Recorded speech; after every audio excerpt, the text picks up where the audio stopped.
Today on Genos Historia, I'm going to do my first documentary for this channel. The title of this documentary is Fatyanovo, the Ancestor of the Indo Iranians. The reason I'm making this documentary at this time is because Fatyanovo Ancient DNA was published for the first time about a week ago in a study in the Science magazine, and their DNA very clearly shows that they are the ancestors of the Indo Iranians. Which is pretty big news because we've been trying to figure out who their ancestors were for a while now. And now we have finally found the answer. It was Fatyanovo. In this documentary, I'm going to tell you the story of the origins of Fatyanovo, how they are the ancestors of the Proto-Indo Iranians, and how their Indo Iranian descendants spread. I'm going to do this documentary in kind of a narrative form. I'm not going to be analyzing DNA evidence and formulating arguments. I'm just going to tell you their story as if it's just a story, not something scientific and complicated. But please know, everything I say in this documentary is backed up by evidence. In the links in the description, I have all my evidence for literally every major and new claim that I make in this documentary. So check that out if you want to know where the things that I say come from. So with that out of the way, let's get into this documentary about Fatyanovo, the ancestor of the Indo Iranians. Fatyanovo was born in the forests of northern Russia in the year 2800 BC. But they did not have deep roots in northern Russia. This is because they were Kurgans, who were a genus of people that during this time period were migrating to many places and were not staying anywhere for very long.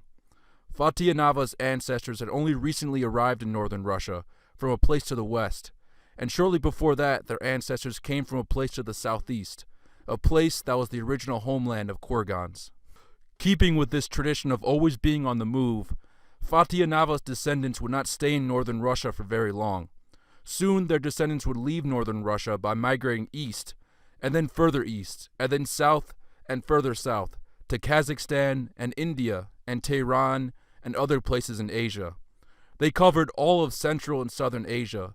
Because of this, today, Fatyanovo has many descendants in Asia, and many people in Asia speak derivatives of the language that they spoke. The language Fatyanovo spoke was pre-Proto-Indo Iranian. 1,000 years later, and their descendants named Adranova and Srubna, this language would develop to become Proto-Indo Iranian, which is the common ancestor of all modern Indo Iranian languages. Andranova and Srubna were the Proto-Indo Iranians. So when I say in the title of this documentary, Fatyanovo, the ancestor of the Indo Iranians, what I mean is that they were the ancestors of Andranova and Srubna. Andranova and Srubna, like their Kurgan ancestors going back 1,000 years before them, were always on the move. Together the two of them covered the entire Eurasian steppe, as well as most of southern Asia. This is an area larger than the continental United States. Their migrations are what spread the Indo-Iranian languages, and they were the descendants of Fatyanovo. Indo-Iranian languages today are spoken only in the southern part of Asia, but up until 2,000 years ago, they were also spoken across the whole Eurasian steppe. The story of how Fatyanovo's Indo-Iranian descendants migrated into Central and Southern Asia, spreading the Indo-Iranian language, and leaving behind descendants is a fascinating story, which I will describe in this documentary. But before I do that, I need to first describe the origins of Fatyanovo itself. Like I said earlier, although Fatyanovo lived in the forest of northern Russia, they did not have deep roots here. The place that Fatyanovo truly traced their origins to, the place that they had deep roots in, were the steppe grasslands of Ukraine and southern Russia. This was their real home. The name of their ancestors who lived here were the Kurgans. The Kurgans came into existence here and became the main inhabitants of this region sometime between 4,500 and 3,500 BC.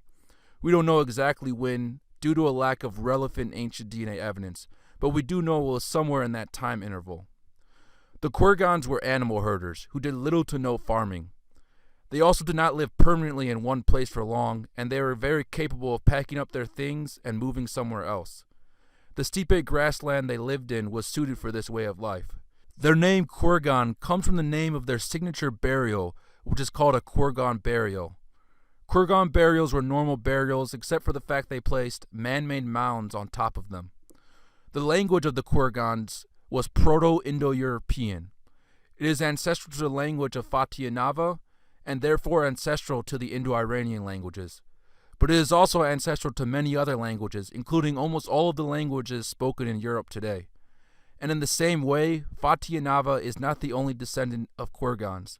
They are the ancestors of many people, and they had many descendants who migrated to many places. The journey of Fatyanovo's ancestors out of their steppe homeland into northern Russia began in the year 2800 BC. Their ancestors were among the many Kurgan tribes who left their steppe home in that year, in what was a monumental exodus. The region they left their home to go live in was northern Europe. This was not the first exodus of Kurgans out of their steppe home, because as I said, it was common for them to migrate. About 500 years earlier, several Kurgan tribes had migrated west into the Western Balkans, in an area including Croatia and Hungary, and others during the same time had migrated east into northern Asia all the way into Mongolia. But this migration of Kurgan tribes into northern Europe in 2800 BC, of which the ancestors of Fatyanovo were a part of, was the biggest yet, because they spread across a larger region and because they became the main inhabitants of that region, and also because soon afterwards many of their descendants migrated into other regions, making the consequences of this 2800 BC migration even greater. Archaeologists call these Kurgan tribes who migrated into northern Europe in 2800 BC the corded ware culture. Because there wasn't enough land in northern Europe to share it with the native populations, these Kurgan corded ware tribes conquered and then assimilated/absorbed the native populations in northern Europe into their communities, and as a consequence intermarried with them. The two main native groups in northern Europe at this time were Funnelbeaker, who lived in northwest Europe, and Globular Amphora, who lived in Poland and western Ukraine. By the year 2600 BC, only 200 years after they left their steppe home, most corded ware Kurgan tribes had become 30% native. This included the ancestors of Fatyanovo. They too had become 30% native. Their ancestors were among the tribes who settled in Poland and western Ukraine, and so the native people they had mixed with were the Globular Amphora people. But Fatyanovo's ancestors did not stay in Poland/western Ukraine for long. Soon after arriving there, they migrated east into northern Russia. Here, in the forest of northern Russia, Fatyanovo was born, by the year 2600 BC. They lived over a pretty large area, and a huge number of their burials and artifacts have survived. There are already native people living here in northern Russia when their ancestors arrived, native hunter-gatherers, who were northern cousins of Kurgans. We don't know what kind of relationship Fatyanovo had with these hunter-gatherers, and there's no sign yet in ancient DNA of intermarriage between them. In the centuries after Fatyanovo established themselves in northern Russia, they continuously became more and more advanced, and many of their tribes continuously migrated further and further south and east. The most significant advancement that occurred in Fatyanovo's descendants is they became much better at using bronze metallurgy. When Fatyanovo arrived in northern Russia, they made almost everything out of flint and stone, but in a few short hundred years later, their descendants were making many things out of bronze. Fatyanovo's descendants also became much better at horse riding. They were possibly the first people to really master it at a large scale, and they were the very first people known to create the spoked-wheeled chariot, suggesting they invented it. Because Fatyanovo's descendants never stayed in one place for long, they quickly broke up into multiple tribes who lived in different places. Archaeologists give each one of them different names. The first to break away was Abazhava, who formed by 2500 BC and existed till 2000 BC. Abazhava migrated further south of where their Fatyanovo ancestors lived. The second was Santashta, who came into existence in 2200 BC. Santashta migrated east into the western part of the Asian steppe in modern Kazakhstan. And then finally, there was Surubna and Andronova. These two groups derived directly from Santashta, and they both existed mainly between 1800 to 1200 BC.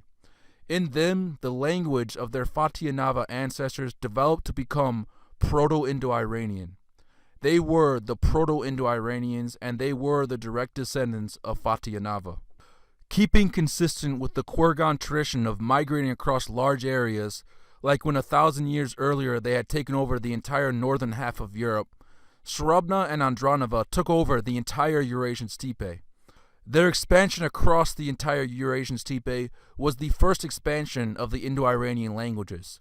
Surabna took the European steppe, which was the original home of Kurgans, and Andronova took the Asian steppe, a place that Kurgans had only rarely lived in before. In the European steppe, Surabna encountered their Kurgan cousins, named Yamna, who were the only Kurgans who did not embark on the exodus into northern Europe 1,000 years earlier. In the Asian steppe, Andronova encountered Boltua people of mixed Boltua and Kurgan origin, and many other unique groups. Right from the start, Andronova had mixed with these people, but not a lot. Shortly after spreading in the Asian steppe, Andronova then migrated south into southern Asia, bringing Indo Iranian languages into the region. In Afghanistan, they encountered the BMAC people, and in India, they encountered the Indus Valley civilization. These southern Asians were more advanced than any people any Kurgans had encountered before, more advanced than the native people in Central Asia, and more advanced than the native people in northern Europe. This is because they had metallurgy, fortified cities, and larger populations. But despite this, the Indo-Iranian-speaking Andronova people seem to have successfully invaded and conquered this region, from Tehran in the west to India in the east. And there's a good chance they're what caused the mysterious collapse of the Indus Valley civilization in India, which had thrived for over 1,000 years before that. But unfortunately, I can't give a detailed description of the story of the migrations of Andronova into southern Asia. And this is because we lack the relevant ancient DNA sequences in southern Asia to understand it. But what I can tell you is how much Andronova/originally Fatyanovo ancestry exists in modern southern and central Asians. On the screen, I have a map with the percentages of Andronova ancestry there today. You could see that in most of Iran and India, it is only about 15%, which is not a lot. But in other places in southern Asia, there are higher amounts of Andronova ancestry. The Pashtun in Afghanistan and several ethnic groups in Pakistan have 25 to 30% Andronova ancestry, which is twice as much as what exists in most of India and Iran. And then there's two modern Indo-Iranian Southern Asian ethnic groups who have even more than that. They are the Jats and the Tajiks. The Jats live in Pakistan and India, and the Tajiks live mainly in Tajikistan. Both of them have 35 to 40% Andronova/originally Fatyanovo ancestry. That's a lot by any interpretation. So the Jats and Tajiks are in a very big way modern-day descendants of Andronova/Fatyanovo. Also, the Iranian speakers who used to live across the Eurasian steppe, in Eastern Europe, Central Asia, and even in Siberia often had more Andronova ancestry than do modern-day Jats and Tajiks. Some of them had over 50%. And there was even an Iranian-speaking population in Siberia, near Mongolia, with 70% Andronova ancestry, who lived only 1,500 years ago. If the Turkic migrations never happened 2,000 years ago, the imprint of Andronova ancestry in Asia would be more evident than it is today. A little theory, or I should say guess, that I have about the Andronova invasion / migration into southern Asia, based on the distribution of Andronova ancestry in the region today, is that the first place that they went to was around Afghanistan, Tajikistan, Pakistan, that area. And this is because that's where Andronova ancestry is highest in southern Asia today. That's just a guess. We're going to need ancient DNA in southern Asia to really understand what was going on when Andronova was going down there and when they were spreading the Indo-Iranian language there. And I hope we get that ancient DNA soon, because we understand who the ancestors of the Indo-Iranians were, Fatyanovo. We understand who the first Indo-Iranians were, Surabna and Andronova, but we don't yet understand how the Indo-Iranian languages spread in southern Asia, which is where they have existed for over 3,000 years, and it's the only place they exist today. So I hope someone gets that ancient DNA soon so we can fully understand the very cool story of Fatyanovo and their Indo-Iranian descendants. Well, with that said, that marks the end of this documentary. Let me know what you think about it in the comments and whether I should do more videos like this.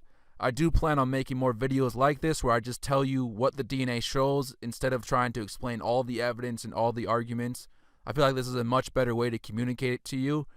And so I'll see you in my next video.